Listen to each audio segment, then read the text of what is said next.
ನಮಸ್ಕಾರ ವಿದ್ಯಾರ್ಥಿಗಳೇ, ಇಲ್ಲಿವರೆಗೆ ನಾವು ಪ್ರಥಮ PUCಯ 2 ಬೇಸಿಕ್ ಚಾಪ್ಟರ್ಸ್ಗಳನ್ನು ಅಭ್ಯಾಸ ಮಾಡಿದ್ವಿ. One is physical world, other is units and measurements. ಇವತ್ತು ನಾವು ಫಿಸಿಕ್ಸಿನ ಆ್ಯಕ್ಚುಯಲ್ ಕಾನ್ಸೆಪ್ಟ್ಸ್ಗಳನ್ನು ಅರ್ಥ ಮಾಡೋ ಕಡೆ ಹೊರಟಿದ್ದೀವಿ. ಇದರ ಮೊದಲನೇ ಅಧ್ಯಾಯ ಮೆಕ್ಯಾನಿಕ್ಸಿನ ಒಂದು ಪಾರ್ಟ್ ಆಗಿರುವಂತಹ ಮೋಷನ್ ಇನ್ ಸ್ಟ್ರೈಟ್ ಲೈನನ್ನು ಪ್ರಾರಂಭಿಸ್ತಾ ಇದ್ದೀವಿ. ಈ ಪಾಠವನ್ನು ಅರ್ಥ ಮಾಡ್ಕೊಳ್ಳೋಕ್ಕಿಂತ ಮುಂಚೆ first let's try to understand what is motion. ಚಲನೆಯನ್ನು ಸ್ವಲ್ಪ ಅರ್ಥ ಮಾಡಿಕೊಂಡು ನಂತರ ಈ ಪಾಠದ ಕಡೆ ನಾವು ಮುಂದುವರಿಯೋಣ. ನಮಗೆ ಗೊತ್ತಿರೋ ಹಾಗೆ ನಾವು ಕಾಣುವಂತಹ ಎಲ್ಲ ದ್ರವ್ಯಗಳು, the matter, whatever is see, the physical matter, it may be solid, liquid or gas or whatever it is, plasma, whatever you take, all are made up of atoms or ions. At every atomic level we are going to observe the motion. ಪ್ರತಿಯೊಂದು ಆಟಮ್ನಲ್ಲೂ ಕೂಡ ನಾವು ಚಲನೆಯನ್ನು ಕಾಣ್ತೀವಿ. Whether it may be the moments of electrons or it may be the moments of protons and neutrons inside the nucleus. ಪ್ರತಿಯೊಂದು ಅಂಶಗಳು ಭ್ರಮಣೆ ಹಾಗೂ ಪರಿಭ್ರಮಣೆಯನ್ನು ಹೊಂದಿದ್ದಾವೆ. All the particles at the atomic level, elementary particles are under rotation or under revolution. ಭ್ರಮಣೆ ಪರಿಭ್ರಮಣೆಯನ್ನು ಮಾಡ್ತಾ ಇದ್ದಾರೆ. ಹಾಗೆ ಜೀವ ಹೊಂದಿರುವಂತಹ ನಾವು ಮನುಷ್ಯ ಚಲನೆ, ಓಡಾಟ ಇವುಗಳನ್ನು ಮಾಡ್ತಾ ಇದ್ದಾನೆ. ಒಂದು ಕಡೆಯಿಂದ ಮತ್ತೊಂದು ಕಡೆ ಹೋಗುವಂತಹ ಅಂಶವನ್ನು ನಾವು ದಿನನಿತ್ಯ ನೋಡ್ತೀವಿ. ಅದೇ ರೀತಿ ಪ್ರಾಣಿಗಳು ಒಂದು ಕಡೆಯಿಂದ ಮತ್ತೊಂದು ಕಡೆ ಚಲಿಸ್ತವೆ. ಅವುಗಳ ಚಲನೆಯನ್ನು ನಾವು ಗಮನಿಸ್ತೀವಿ. ಗಿಡ ಮರಗಳು ಒಂದೇ ಕಡೆ ಇದ್ರೂ ಕೂಡ they are also moving from one place to another place. ಅವುಗಳ ಎಲೆಗಳು ಗಾಳಿಯಿಂದ ಚಲಿಸ್ತಿರ್ತವೆ. ಒಂದೇ ಕಡೆ ಇರ್ತವೆ, ಆದರೆ ಅವುಗಳ ಭಾಗಗಳು ಚಲನೆಯಲ್ಲಿರ್ತವೆ. ಅವುಗಳ ಒಳಗೆ ನೀರನ್ನು ನಾವು ಬುಡಕ್ಕೆ ಹಾಕಿದರೆ ನೀರು ಎಲೆ ತನಕ ಹೋಗುತ್ತೆ. ಹೋಗುವಂಥ ಕ್ರಿಯೆಯಲ್ಲಿ ನಾವು ಚಲನೆಯನ್ನು ನೋಡ್ತೀವಿ.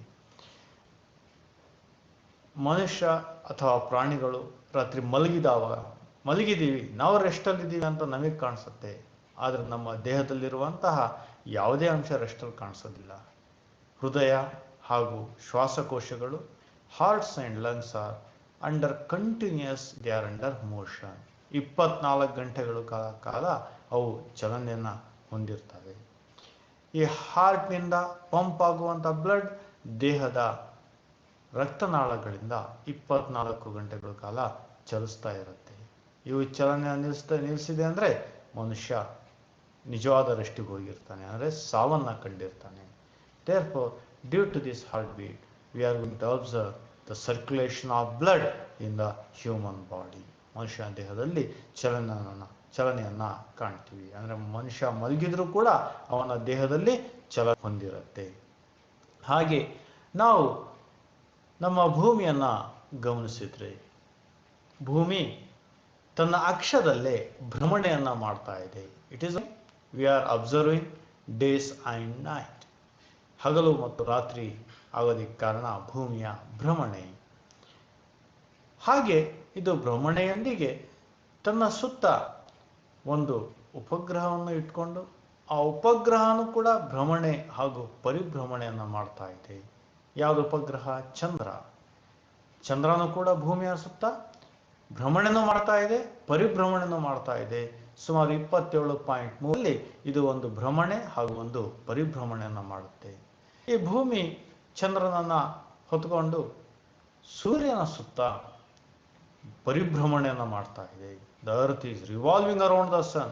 ಹಾಗಿದ್ರೆ ಸನ್ ಏನಾದ್ರು ಒಂದೇ ಕಡೆ ಇದಾನ? No, sun is also moving. ಚಂದ್ರನು ಕೂಡ ಭ್ರಮಣೆ ಪರಿಭ್ರಮಣೆ ಚಲನೆಯನ್ನು ತೋರಿಸ್ತಾ ಇದೆ. ಈ ಸೂರ್ಯನ ಸುತ್ತ ಇರುವಂತಹ ಸೌರಮಂಡಲ, if you observe the solar system, each and every celestial object present in the solar system is under motion. ಸೌರಮಂಡಲದಲ್ಲಿರುವಂತಹ ಗ್ರಹಗಳು, the planets, the dwarf planets, the satellites, everything, asteroids, comets, ಪ್ರತಿಯೊಂದು ಅಂಶಗಳು ಚಲನೆಯನ್ನು ಹೊಂದಿದ್ದಾವೆ. ಹಾಗೆ ಈ ಸೂರ್ಯಮಂಡಲವನ್ನು ಹೊಂದಿರುವಂತಹ ಸೋಲಾರ್ ಸಿಸ್ಟಮ್ ಇರುವಂತಹ ಗ್ಯಾಲಾಕ್ಸಿಯನ್ನು ನೋಡಿದ್ರೆ ಆ ಗ್ಯಾಲಾಕ್ಸಿಯ ಪ್ರತಿಯೊಂದು ಅಂಶವೂ ಕೂಡ ಚಲಿಸ್ತಾ ಇದೆ. ಸುಮಾರು 10⁻11 ನಕ್ಷತ್ರಗಳನ್ನು ಹೊಂದಿರುವಂಥ ಗ್ಯಾಲಾಕ್ಸಿ ಚಲನೆಯಲ್ಲಿದೆ. ಇದು ಭ್ರಮಣೀಯ ಚಲನೆಯನ್ನು ತೋರಿಸ್ತಾ ಇದೆ, ಜೊತೆಗೆ ಒಂದು ಕಡೆಯಿಂದ ಮತ್ತೊಂದು ಕಡೆನೂ ಕೂಡ ಚಲಿಸ್ತಾ ಇದೆ. ಹಾಗೆ ಪೂರ್ತಿ ಬ್ರಹ್ಮಾಂಡದಲ್ಲಿರುವಂತಹ ಎಲ್ಲ ಗ್ಯಾಲಾಕ್ಸಿಗಳು ಕೂಡ ಚಲನೆಯಲ್ಲಿದ್ದಾವೆ. ಹಾಗಿದ್ರೆ ನಾವು ಏನನ್ನ ತೀರ್ಮಾನ ಮಾಡಬಹುದು? ಅಟಾಮಿಕ್ ಲೆವೆಲಿಂದ, ಎಲೆಕ್ಟ್ರಾನ್, ಪ್ರೋಟಾನ್, ನ್ಯೂಟ್ರಾನ್ ಇಂದ ಬ್ರಹ್ಮಾಂಡದವರೆಗೆ ಪ್ರತಿಯೊಂದು ಅಂಶವೂ ಕೂಡ ಚಲನೆಯನ್ನು ಹೊಂದಿದೆ. ಹಂಗಿದ್ರೆ ಚಲನೆ ಇಲ್ಲದ ಯಾವುದೇ ಭಾಗ ನಮಗಿಲ್ಲ. At every point, at every juncture we are going to observe the motion. ಹಾಗೆ ಮೋಷನ್ ನಮಗೆ ಎಷ್ಟು ಪ್ರಮುಖ? ನಾವು ಪ್ರಥಮವಾಗಿ ಅಧ್ಯಯನ ಮಾಡಬೇಕಾಗಿರೋದೇ ಫಿಸಿಕ್ಸಲ್ಲಿ ಈ ಚಲನೆಯನ್ನು. Then let's try to understand some of the basic points about motion. ಚಲನೆಯ ಕೆಲವೊಂದು ಅಂಶಗಳನ್ನು ನೋಡ್ತಾ ಹೋಗೋಣ. ಮೊದಲನೇದಾಗಿ let's try to know about the etymology of motion. ಚಲನೆಯ ಪದ, ಇದರ ಮೂಲ ಏನು, ಎಲ್ಲಿಂದ ಬಂದಿದೆ ಈ ಪದವನ್ನು ನೋಡೋಣ. ನಮ್ಮ ಹತ್ರ ಇರುವಂತಹ ಅಕರ ಗ್ರಂಥಗಳನ್ನು ನೋಡಿದಾಗ ಚಲನೆ ಓಲ್ಡ್ ಫ್ರೆಂಚ್ ಲ್ಯಾಂಗ್ವೇಜಿನ ಒಂದು ಪದವಾಗಿರುವಂತಹ ಮೋಸಿಯಾನ್ ಎನ್ನುವುದರಿಂದ ಬಂದಿದೆ. ಮೋಸಿಯಾನ್ ಅಂದರೆ change of place. Old French ಲ್ಯಾಂಗ್ವೇಜಲ್ಲಿ ಮೋಸಿಯಾನ್ ಅಂದರೆ ಚೇಂಜ್ ಆಫ್ ಪ್ಲೇಸ್. ಅದೇ ರೀತಿಯಲ್ಲಿ ನಮಗೆ ಲ್ಯಾಟಿನ್, ಮತ್ತೊಂದು ಪ್ರಾಚೀನ ಭಾಷೆ, ಲ್ಯಾಟಿನ್ ಭಾಷೆಯ ಒಂದು ಪದ ಮೋಷಿಯನಮ್. ಈ ಒಂದು ಪದ ಕೂಡ ಚಲನೆಯನ್ನು ವ್ಯಕ್ತಪಡಿಸುತ್ತೆ. That is a moving. ಒಂದು ವಸ್ತು ಚಲನೆಯಲ್ಲಿದ್ದರೆ ಅದನ್ನು ಮೋಷಿಯೋನಮ್ ಅಂತ ಲ್ಯಾಟಿನ್ ಭಾಷೆಯಲ್ಲಿ ಕರಿತೀವಿ. ಅದೇ ಲ್ಯಾಟಿನ್ ಭಾಷೆಯ ಮತ್ತೊಂದು ಪದ ಇದೆ ಮೊವೇರ್. ಈ ಮೊವೇರೆ ಪದವನ್ನು ಕೂಡ ಚಲನೆಯನ್ನು ವ್ಯಕ್ತಪಡಿಸುತ್ತೆ, ಟು ಮೂವ್. ಹಾಗಿದ್ರೆ ಮೋಷನ್ ಪದವನ್ನು ನಾವು ಹೇಳಬೇಕಂದ್ರೆ a object which is changing its place, or ಒಂದು ತನ್ನ ಸ್ಥಾನವನ್ನು ಬದಲಾವಣೆ ಮಾಡ್ಕೊಳ್ತಾ ಇದ್ರೆ ಆ ವಸ್ತು ಚಲನೆಯಲ್ಲಿ ಇದೆ ಅಂತ ನಾವು ಹೇಳಬಹುದು. Then the branch of physics which deals with the condition of rest, motion and behavior of matter under the action of force is called mechanics. ಚಲನೆಯನ್ನು, ವಿಶೇಷವಾಗಿ ಚಲನೆ ಹಾಗೂ ರೆಸ್ಟ್ ಅನ್ನೋದು ಚಲನೆಯ ಒಂದು ವಿಶೇಷ ಸಂದರ್ಭ. ರೆಸ್ಟ್ ಅನ್ನೋದು ಚಲನೆಯ ಒಂದು ವಿಶೇಷ ಸಂದರ್ಭ. ಹಾಗೂ ಫೋರ್ಸ್ ಬಿದ್ದಾಗ ನಾವು ದ್ರವ್ಯಗಳಲ್ಲಿ ಕಾಣುವಂತಹ ಗುಣಧರ್ಮಗಳನ್ನು ಅಧ್ಯಯನ ಮಾಡುವಂತಹ ಭೌತಶಾಸ್ತ್ರದ ತುಂಬ ದೊಡ್ಡದಾದಂತಹ ಒಂದು ಶಾಖೆ. ಇದನ್ನು ನಾವು ಮೆಕ್ಯಾನಿಕ್ಸ್ ಅಂತ ಕರಿತೀವಿ. ಹಾಗೆಯೇ ಮೆಕ್ಯಾನಿಕ್ಸ್ ಪದದ ಎಟಮಾಲಜಿ, ಇದರ ಮೂಲವನ್ನು ಸ್ವಲ್ಪ ತಿಳ್ಕೊಳ್ಳೋಣ. The word mechanics has been observed in old French language. Old French ಭಾಷೆಯಲ್ಲಿ ಮೆಕ್ಯಾನಿಕ್ಯೂ ಈ ಪದವನ್ನು ನಾವು ಕಾಣ್ತೀವಿ. ಹಾಗೆ ಲ್ಯಾಟಿನ್ ಭಾಷೆಯಲ್ಲಿ we are going to have the word ಮೆಕ್ಯಾನಿಕಸ್. And in the old Greek language we are having a word called ಮೆಕ್ಯಾನಿಕೋಸ್. ಈ ಎಲ್ಲ ಪದಗಳು ಒಂದೇ ಅರ್ಥವನ್ನು ಕೊಡ್ತಾ ಇದೆ. ಮೆಷಿನ್ಸಿನ ಅರ್ಥವನ್ನು ಕೊಡುತ್ತೆ. ಅಂದರೆ ಚಲನೆಗೆ ಒಳಪಡುವಂತಹ ಅಂಶಗಳಿಗೆ ಇದು ಅರ್ಥವನ್ನು ರಿಲೇಟ್ ಮಾಡುತ್ತೆ. ಹಳೆಯ ಭಾಷೆಗಳಿಂದ ತೆಗೆದಿರುವಂಥ ಒಂದು ಪದ ಮೆಕ್ಯಾನಿಕ್ಸ್. ಈ ಮೆಕ್ಯಾನಿಕ್ಸಿನ ಶಾಖೆಗಳು ಯಾವುದು? ನಾವು ಮೆಕ್ಯಾನಿಕ್ಸನ್ನು ಪ್ರಮುಖವಾಗಿ 3 ಭಾಗಗಳಾಗಿ ವಿಂಗಡಣೆ ಮಾಡಿದ್ದೀವಿ. The mechanics has bin broadly classified in 3 branches.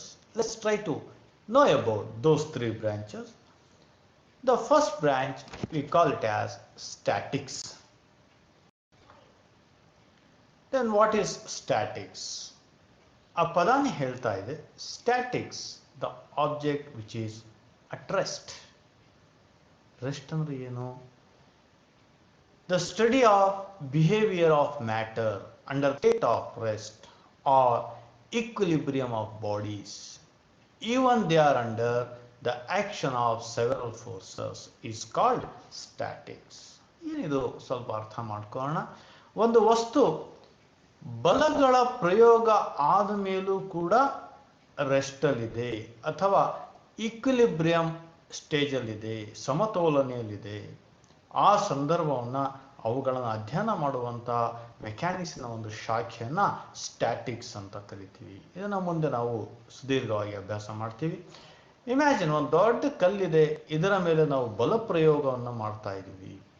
ಹಾಗಿರೋ ದೊಡ್ಡ ಕಲ್ಲನ್ನ ನಾವು ಚಲನೆಗೆ ಒಳಪಡಿಸೋಕ್ಕಾಗತ್ತಾ? No. Even with the action of the force the big rock will be under rest. ನಾವು ಬಲ ಪ್ರಯೋಗ ಮಾಡಿದರೂ ಕೂಡ ಆ ದೊಡ್ಡ ಕಲ್ಲು ರೆಸ್ಟಲ್ಲಿರುತ್ತೆ, ಆ ದೊಡ್ಡ ಬಂಡೆ ಕಲ್ಲು ರೆಸ್ಟಲ್ಲಿರುತ್ತೆ. ಈ ಒಂದು ಸಂದರ್ಭವನ್ನು ನಾವು ಕಲ್ಪನೆ ಮಾಡ್ಬೋದು. ಹಾಗೆ ಒಂದು ಗೋಡೆಯಲ್ಲಿ ನಾವು ಹೊಡೆದಿರುವಂತಹ ಮೊಳೆ, ನಮ್ಮ ಲೆಕ್ಕದಲ್ಲಿ ಮೊಳೆ ರೆಸ್ಟಲ್ಲಿದೆ. ಮೊಳೆ ರೆಸ್ಟಲ್ಲಿದೆ ಅಂದರೆ ಆ ಮೊಳೆಯನ್ನು ಆ ಗೋಡೆ ಒಳಗೆ ಅಷ್ಟು ಗಟ್ಟಿಯಾಗಿ ಹಿಡಿದಿಡೋದಕ್ಕೆ ಕಾರಣಗಳೇನು? Is there is any force which is holding this nail inside the wall? Yes, a lot of physics is there. ಒಂದು ಮೊಳೆ ಗೋಡೆಯಲ್ಲಿದೆ ಅಂದರೆ ಅದರ ಹಿಂದೆ ಬಹಳಷ್ಟು ಫಿಸಿಕ್ಸನ್ನು ನಾವು ತಿಳಿತೀವಿ. ಬರೀ ಸಿಮೆಂಟು, ಅಲ್ಲಿರುವಂಥ ಮರಳು, ಇಟ್ಟಿಗೆ ಇವುಗಳು ಹಿಡ್ಕೊಂಡಿರೋದು ಅಷ್ಟು ಇಂಪಾರ್ಟೆಂಟ್ ಅಲ್ಲ, ಅಲ್ಲಿರುವಂಥ ಫಿಸಿಕ್ಸನ್ನು ಅರ್ಥ ಮಾಡ್ಕೊಳ್ಳೋದು ಇಂಪಾರ್ಟೆಂಟ್. ಅದು ಏನಂತ ಮುಂದೆ ನಾವು ಅಭ್ಯಾಸ ಮಾಡ್ತೀವಿ. ಅದೇ ರೀತಿಯಲ್ಲಿ ಒಂದು ಕಡೆ ನಾವು ಸಮತೋಲನೆಯನ್ನು ನೋಡಿದ್ದೀವಿ. ಇಮ್ಯಾಜಿನ್ ಒಂದು ತಕಡಿ ಇದೆ, ತಕಡಿಯ 2 ಕಡೆ ಸಮನಾದ ತೂಕವನ್ನು ಹಾಕಿದ್ದೀವಿ. ಆ ಟೈಮಲ್ಲಿ ಆ ಒಂದು ತಕ್ಕಡಿ ಸಮತೋಲನೆಯಲ್ಲಿ ಬರುತ್ತೆ, ಈಕ್ವಿಲಿಬ್ರಿಯಮಲ್ಲಿ ಬರುತ್ತೆ. ಆ ಟೈಮಲ್ಲೂ ಕೂಡ ನಾವು ಬಹಳಷ್ಟು ಫಿಸಿಕ್ಸನ್ನು ನೋಡ್ತೀವಿ. ಈ ಒಂದು ಇಟ್ ಈಸ್ ಅಟ್ ರೆಸ್ಟ್, 2 ಕಡೆ ಸಮ ಆದಾಗ, ಆ ಸಮತೋಲನೆ ಆದಾಗ ತಕ್ಕಡಿ ರೆಸ್ಟಿಗೆ ಬರುತ್ತೆ. ರೆಸ್ಟಿಗೆ ಬಂದರೂ ಕೂಡ ಅದರಲ್ಲಿ ನಾವು ಕಾಣುವಂಥ ಫಿಸಿಕ್ಸ್ ತುಂಬ ಇದೆ. ಅದು ಏನಿದೆ ಅಂತ we will discuss the statics in the future chapters. Then the second branch of physics is called as kinematics. ಏನು kinematics ಅಂದರೆ?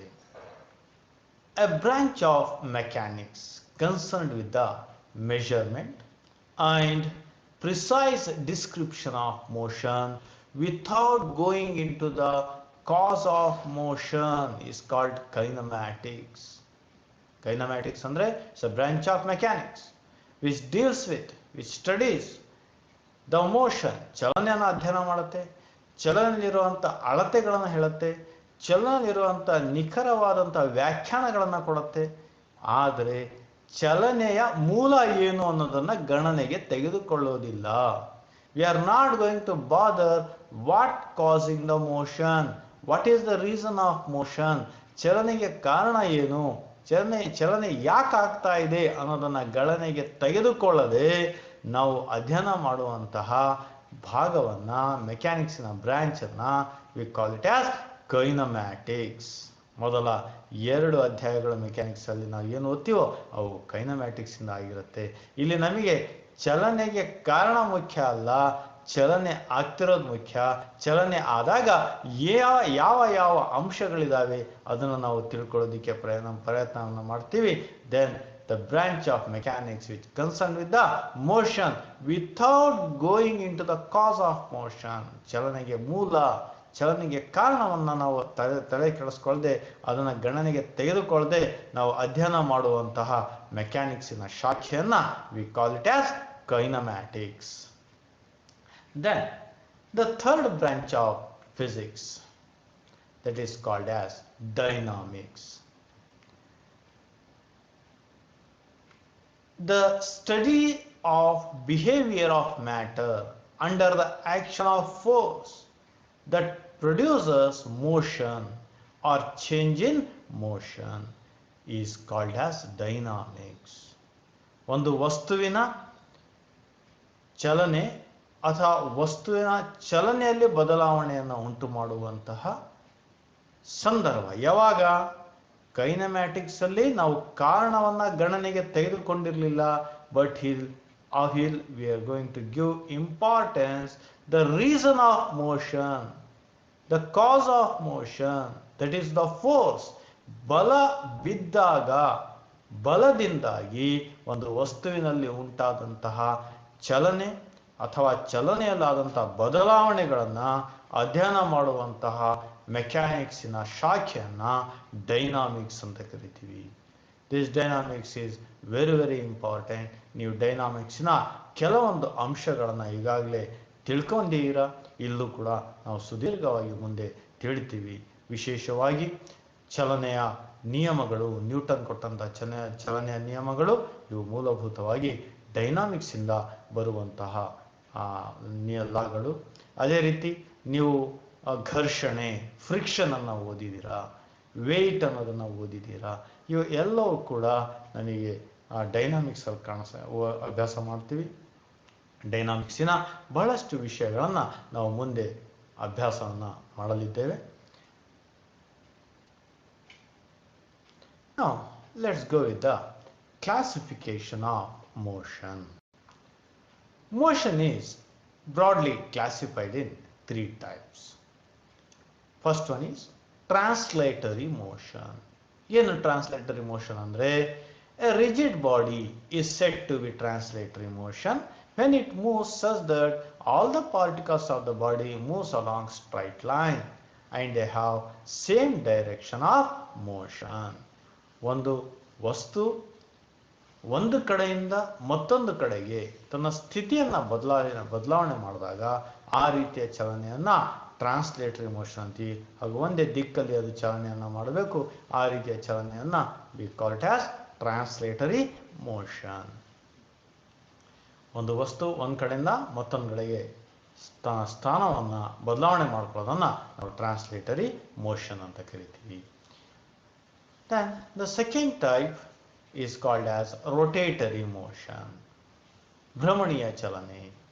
ಉದಾಹರಣೆಗೆ ಬುಗುರಿ ಆಡಿಸಿದೀವಿ, ಬುಗುರಿ ತಿರುಗುವಂಥ ಒಂದು ಚಲನೆ ಏನಿದೆಯೋ ಅದು ಭ್ರಮಣೀಯ ಚಲನೆ. ಅಥವಾ ಮಿಕ್ಸಿಯಲ್ಲಿ ಒಳಗೆ ಹಾಕಿರುವಂಥ ಪದಾರ್ಥಗಳು ಏನು ಚಲನೆಗೆ ಒಳಪಡ್ತಾವೋ ಅದನ್ನು ನಾವು ಭ್ರಮಣೀಯ ಚಲನೆಯ ಲೆಕ್ಕದಲ್ಲಿ ನೋಡಬಹುದು. A rigid body is said to be rotatory motion if it moves such that a line of particle in it remains fixed. ಒಂದು ಲೈನಲ್ಲಿರುವಂಥ ಪಾರ್ಟಿಕಲ್ಗಳು ಫಿಕ್ಸ್ ಆಗಿರ್ತವೆ with respect to the surrounding and other particles describe circular motion. ಉಳಿದಂಥ ಪಾರ್ಟಿಕಲ್ಗಳು ವೃತ್ತಿಯ ಪಥದಲ್ಲಿ ಚಲಿಸ್ತಾ ಇರ್ತವೆ. ಉದಾಹರಣೆಗೆ ನಾವಿಲ್ಲಿ ಸೈಕಲಿನ ಚಕ್ರವನ್ನು ತಗೊಂಡ್ರೆ ಇದರ ಆಕ್ಸಿಸ್, ಸೈಕಲಿನ ಮಧ್ಯದ ಆಕ್ಸಿಸ್ ಏನಿದೆಯೋ ಈ ಆಕ್ಸಿಸ್ ಅಲ್ಲಿರುವಂತಹ ಪಾರ್ಟಿಕಲ್ಗಳು ಸ್ಥಿರವಾಗಿರ್ತವೆ, they will be at rest, but all the other particles will be under circular motion. ಉಳಿದಂತಹ ಅಂಶಗಳು ಸರ್ಕ್ಯುಲರ್ ಮೋಷನ್ ಇರ್ತವೆ. ಉದಾಹರಣೆಗೆ ನಾವು ಮಿಕ್ಸಿಯಲ್ಲಿ ಯಾವ ಪದಾರ್ಥವನ್ನು ಹಾಕಿ ತಿರುಗಿಸಿ ಆಮೇಲೆ ಮಿಕ್ಸಿನ ಆಫ್ ಮಾಡಿ ನೋಡಿದಾಗ ಒಳಗೆ ಒಂದು ವೃತ್ತಿಯ ಪಥಗಳನ್ನು ನಾವು ಕಾಣಬಹುದು. ಇವು ನಾವು ನೋಡುವಂತಹ ಭ್ರಮಣೀಯ ಚಲನೆಗೆ ಒಂದು ಉದಾಹರಣೆಯಾಗಿದೆ. Then the third type of motion is called as oscillatory motion. ಆಂದೋಲನ ಚಲನೆ. ಏನು ಆಸಿಲೇಟರಿ ಮೋಷನ್ ಅಂದ್ರೆ a rigid body is said to be oscillatory motion when that motion repeats in equal interval of time on a fixed point. ಆಂದೋಲನ ಚಲನೆ ಅಂದ್ರೆ ಒಂದು ವಸ್ತು ತನ್ನ ಪಥವನ್ನ ಪುನಃ ಕ್ರಮಿಸಬೇಕು. then it has to repeat its motion in equal interval of time. ಚಲನೆಯನ್ನ ಪುನರಾವರ್ತಿಸತ್ತೆ, ಸಮನಾದ ಅವಧಿಯಲ್ಲಿ ಚಲನೆ ಪುನರಾವರ್ತನೆ ಆಗತ್ತೆ. ಈ ರೀತಿಯ ಒಂದು ಚಲನೆಯನ್ನ we define it as oscillatory motion, ಆಂದೋಲನ ಚಲನೆ ಅಂತ ಕರಿತೀವಿ. ನಾವು ನೋಡಿದ್ದೀವಿ ಆ ಸರಳ ಲೋಲಕ ಆಗಿರಬಹುದು, ಅಥವಾ ಒಂದು ಕಲ್ಲಿಗೆ ದಾರವನ್ನು ಕಟ್ಬಿಟ್ಟು ಕೈಯಲ್ಲಿ ಜೋರಾಗಿ ತಿರುಗಿಸಿದಾಗ ಅದು ಚಲಿಸುವಂಥ ವೃತ್ತಿಯ ಪಥ ಆಗ್ಬೋದು, ಅಥವಾ ಸ್ಪ್ರಿಂಗಲ್ಲಿರುವಂಥ ಚಲನೆಗಳಾಗಿರ್ಬೋದು. ಇವೆಲ್ಲ ಆಂದೋಲನ ಚಲನೆಗಳಿಗೆ ಕೆಲವೊಂದು ಉದಾಹರಣೆಗಳು. Then let's go with the types of translatory motion. Translatory motion ಇರುವಂತಹ ಚಲನೆಗಳನ್ನು ನೋಡೋಣ. ಮೊದಲನೇದಾಗಿ motion in one dimension. Dimension ಅಂದ್ರೆ ಆಯಾಮ. ಯಾವುದು ಆಯಾಮಗಳು ಅಂದ್ರೆ X axis, Y axis, Z ಆಕ್ಸಿಸ್ಗಳನ್ನು ನಾವು ಏನು ತಿಳ್ಕೊಂಡಿದೀವೋ ಅವುಗಳನ್ನ ಆಯಾಮಗಳು ಅಂತ ಕರಿತೀವಿ. ಆ ಆಯಾಮಗಳಲ್ಲಿ ಯಾವುದಾದ್ರೂ ಒಂದು ಡೈರೆಕ್ಷನ್ ಅಲ್ಲಿ ಒಂದು ವಸ್ತು ಚಲಿಸ್ತಾ ಇದ್ರೆ ಆ ರೀತಿಯ ಚಲನೆಯನ್ನ we call it as motion in one dimension. ಒಂದೇ ಒಂದು ದಿಕ್ಕಿನಲ್ಲಿ ವಸ್ತು ನೇರ ಪಥದಲ್ಲಿ ಚಲಿಸ್ತಾ ಇದ್ರೆ the motion of a object along a straight line. ಒಂದು ಈ ಸ್ಟ್ರೈಟ್ ಲೈನ್ ಅಲ್ಲಿ ಒಂದೇ ದಿಕ್ಕಲ್ಲಿ ಚಲಿಸಬೇಕು. ಅದು ಎಕ್ಸ್ ಆಕ್ಸಿಸ್ ಅಲ್ಲಿ ಆಗಿರಬಹುದು, ಅಥವಾ ವೈ ಆಕ್ಸಿಸ್ ಅಲ್ಲಿ ಆಗಿರಬಹುದು, ಅಥವಾ ಝೆಡ್ ಆಕ್ಸಿಸ್ ಅಲ್ಲಿ ಆಗಿರಬಹುದು. ಒಂದೇ ದಿಕ್ಕಲ್ಲಿ ನೇರ ಪಥದಲ್ಲಿ ಚಲಿಸುವಂತ ಚಲನೆಯನ್ನ we call it as motion in one dimension. ಇದಕ್ಕೆ ರೆಕ್ಟಿಲಿನಿಯರ್ ಮೋಷನ್ ಅಥವಾ ಲೀನಿಯರ್ ಮೋಷನ್ ಅಂತಾನು ಕೂಡ ನಾವು ಕರಿತೀವಿ. ಉದಾಹರಣೆ, ನಾವು ಒಂದು ವಸ್ತುವನ್ನ ಸ್ವತಂತ್ರವಾಗಿ ಭೂಮಿಯ ಕಡೆ ಬಿಟ್ಟಾಗ ಇದನ್ನು ನಾವು ಫ್ರೀ ಫಾಲ್ ಅಂತ ಕರಿತೀವಿ. ಒಂದು ವಸ್ತುವನ್ನ ಸ್ವತಂತ್ರವಾಗಿ ಭೂಮಿಯ ಕಡೆಗೆ ಬಿಟ್ಟಿದ್ವಿ, ಇದನ್ನು ಫ್ರೀ ಫಾಲ್ ಅಂತೀವಿ. ಅವಾಗ ಆ ವಸ್ತು ಯಾವ ಕಡೆ ಹೋಗುತ್ತೆ? It goes towards the centre of the ಭೂಮಿಯ ಕೇಂದ್ರದ ಕಡೆಗೆ ಚಲಿಸುತ್ತೆ. ಅದು ಚಲಿಸುವಂತ ಪಥ it is A straight line, ನೇರವಾಗಿ ಭೂಮಿಯ ಕೇಂದ್ರದ ಕಡೆ ಚಲಿಸುತ್ತೆ. ಇದು ಒಂದು ಉದಾಹರಣೆಯಾಗಿದೆ. ಎರಡನೆಯ ವಿಧ motion in two dimension. Two dimension ಅಂದ್ರೆ ಎರಡು ಆಯಾಮಗಳಲ್ಲಿ ಆಗುವಂತ ಚಲನೆ. ಎಕ್ಸ್ ಆಕ್ಸಿಸ್ ಜೊತೆಗೆ ವೈ ಆಕ್ಸಿಸ್, ಎರಡೂ ಆಕ್ಸಿಸ್ಗಳಲ್ಲೂ ಕಾಣುವಂತ ಚಲನೆ. ಆ ರೀತಿಯ ಚಲನೆಯನ್ನ we call it as motion in two dimension. ಎಲ್ಲಿ ಕಾಣುತ್ತೆ ನಾವು ಮೋಷನ್ ಇನ್ ಟೂ ಡೈಮೆನ್ಷನ್? ಎಲ್ಲಿ ಕಾಣಬಹುದು? Where the object is moving in a plane. ಒಂದು ಆಬ್ಜೆಕ್ಟ್ ಸಮತಲದಲ್ಲಿ ಚಲನೆಯನ್ನ ಹೊಂದಿರಬೇಕು. ಆ ರೀತಿಯ ಚಲನೆಯನ್ನ ಮೋಷನ್ ಇನ್ ಟೂ ಡೈಮೆನ್ಷನ್ ಅಂತ ಕರಿತೀವಿ. ಸಮತಲದಲ್ಲಿ ಆಗುವಂತ ಚಲನೆಗೆ ಉದಾಹರಣೆ, ತುಂಬಾ ಒಳ್ಳೆಯ ಉದಾಹರಣೆ ನಾವು ಕಾಣುವಂಥದ್ದು ಕೇರಂ ಬೋರ್ಡ್. ಕೇರಂ ಬೋರ್ಡ್ ಅಲ್ಲಿ ಇರುವಂತಹ ಕಾಯಿನ್ಗಳು ಅಥವಾ ಸ್ಟ್ರೇಕರ್, ಪಾನ್ಸ್ ಅಂತ ಏನ್ ಕರಿತೀವೋ ಇವು ಸಮತಲದಲ್ಲಿ ಚಲಿಸ್ತವೆ. ಅಂದ್ರೆ ಎಕ್ಸ್ ಆಕ್ಸಿಸ್ ಮತ್ತೆ ವೈ ಆಕ್ಸಿಸ್ ಅಲ್ಲಿ ಚಲಿಸುತ್ತೆ. It is hang both X and Y axis. It is the good example for object motion in two dimension. ಅದೇ ರೀತಿ ಒಂದು ಬಾಲ್ ಅನ್ನ ದೂರದಲ್ಲಿರುವಂತಹ ಸ್ನೇಹಿತಂಗೆ ಒಗಾಸನ. When you throw the ball we will observe the ball is moving along X axis, ನಮ್ಮಿಂದ ದೂರ ಹೋಗ್ತಾ ಇದೆ, ಜೊತೆಗೆ ಎತ್ತರನು ಹೋಗ್ತಾ ಇದೆ. It is moving along X axis as well as along Y axis. ಅದೇ ರೀತಿ ಒಂದು ಕಲ್ಲಿಗೆ ದಾರದಿಂದ ಕಟ್ಬಿಟ್ಟು ತಿರುಗಿಸಿದಾಗ ಅದು ವೃತ್ತಿಯ ಪಥವನ್ನ ಕ್ರಮಿಸುತ್ತೆ. ಆ ರೀತಿಯ ವೃತ್ತಿಯ ಪಥನೂ ಕೂಡ ಮೋಷನ್ ಇನ್ ಟೂ ಡೈಮೆನ್ಷನ್ ಆಗುತ್ತೆ. These are the some example for motion in two dimensions. Then the third type, the motion in three dimension. ಮೂರು ಆಯಾಮಗಳಲ್ಲಿ ಆಗುವಂತಹ ಚಲನೆ. ಯಾವುದು ಮೂರು ಆಯಾಮದಲ್ಲಿ ಆಗುವಂತಹ ಚಲನೆ? ಎಕ್ಸ್ ಆಕ್ಸಿಸ್, ವೈ ಆಕ್ಸಿಸ್ ಹಾಗೂ ಝೆಡ್ ಆಕ್ಸಿಸ್. ಮೂರೂ ಆಕ್ಸಿಸ್ಗಳಲ್ಲೂ ಏಕಕಾಲದಲ್ಲಿ ಕಾಣುವಂತಹ ಚಲನೆಯನ್ನ we define it as motion in space or motion in three dimensions ಅಂತ ಕರಿತೀವಿ. The object is in space or in three dimension is called as motion in three dimension. ಮೂರು ಆಯಾಮಗಳಲ್ಲಿ ಆಗುವಂತ ಚಲನೆ. ಉದಾಹರಣೆ, ಹಕ್ಕಿಗಳ ಹಾರಾಟ ಆಗಿರಬಹುದು, ಅಥವಾ ಗಾಳಿಪಟ ತುಂಬಾ ಒಳ್ಳೆಯ ಉದಾಹರಣೆ. ನಮ್ಮಿಂದ ದೂರ ಹೋಗುತ್ತೆ, ಜೊತೆಗೆ ಎತ್ತರಕ್ಕೆ ಹೋಗುತ್ತೆ, ಹಾಗೂ ಲೆಫ್ಟ್ ಮತ್ತೆ ರೈಟ್ ಝೆಡ್ ಆಕ್ಸಿಸ್ ಅಲ್ಲೂ ಕೂಡ ಅದು ಹಾರಾಡುತ್ತೆ. ಎಕ್ಸ್ ವೈ ಝೆಡ್ ಮೂರು ಆಕ್ಸಿಸ್ ಅಲ್ಲಿ ಕಾಣ್ತೀವಿ. ಒಂದು ಕೊಠಡಿ ಇದೆ, ಆ ಕೊಠಡಿಯಲ್ಲಿ ಏನು ಇಲ್ಲ ಅಂದ್ರೂ ಕೂಡ ಅದರಲ್ಲಿ ಗಾಳಿ ಇರುತ್ತೆ. ಗಾಳಿ ಇದೆ ಅಂದ್ರೆ V are having men number of molecules of hydrogen, oxygen, H2O, nitrogen ಹಾಗೂ ಧೂಳಿನ ಕಣಗಳು ಗಾಳಿಯಲ್ಲಿದ್ದೇ ಇದೆ. ಈ ಕಣಗಳು ಅಥವಾ ಪರಮಾಣುಗಳು ಅಥವಾ ಮಾಲಿಕ್ಯೂಲ್ಗಳು ಏನು ಚಲನೆ ಒಳಪಟ್ಟಿದಾವೋ ರ್ಯಾಂಡಮ್ ಮೋಷನ್ ಅಂತ ಕರಿತೀವಿ.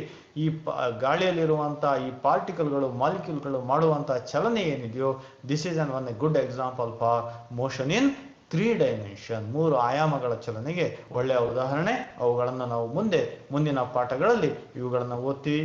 Motion in one dimension, two dimension and three dimension. ನಾವು ಈ ಒಂದು ಅಧ್ಯಾಯದಲ್ಲಿ ಮೋಷನ್ ಇನ್ ಒನ್ ಡೈಮೆನ್ಷನ್ ನ ಅಭ್ಯಾಸ ಮಾಡ್ತಾ ಇದ್ದೀವಿ. ಚಲನೆಯ ಒಂದೇ ಒಂದು ದಿಕ್ಕಿನಲ್ಲಿ ಸರಳ ರೇಖಾಗತವಾಗಿ ರೆಕ್ಟಿಲೀನಿಯರ್ ಅಥವಾ ಲೀನಿಯರ್ ಮೋಷನ್ ಒಂದು ಸ್ಟ್ರೈಟ್ ಲೈನಲ್ಲಿ ವಸ್ತು ಎಕ್ಸ್ ಆಕ್ಸಿಸ್ ಆಗಿರ್ಬೋದು, ವೈ ಆಕ್ಸಿಸ್ ಆಗಿರ್ಬೋದು ಅಥವಾ ಝೆಡ್ ಆಕ್ಸಿಸ್ ಆಗಿರ್ಬೋದು, ಈ ಒಂದೇ ಒಂದು ಪಥದಲ್ಲಿ ಚಲಿಸುವಂಥ ಚಲನೆಯಲ್ಲಿ ಆದಾಗ ಏನು ಅಂಶಗಳು ಬರ್ತವೆ ಅನ್ನೋದನ್ನು ನಾವು ಈ ಅಧ್ಯಾಯದಲ್ಲಿ ಮುಂದಿನ ಸೆಷನ್ಗಳಲ್ಲಿ ಅಭ್ಯಾಸ ಮಾಡ್ತೀವಿ. ಇವುಗಳು ನಾವು ನಿತ್ಯ ಜೀವನದಲ್ಲಿ ಕಾಣುವಂತಹ ಪ್ರಸಂಗಗಳಾಗಿದ್ದಾವೆ. ಇವುಗಳನ್ನು ನಾವು ಮುಂದಿನ ಸೆಷನ್ನಲ್ಲಿ ತಿಳ್ಕೊಳ್ಳೋಣ. ನಮಸ್ಕಾರ.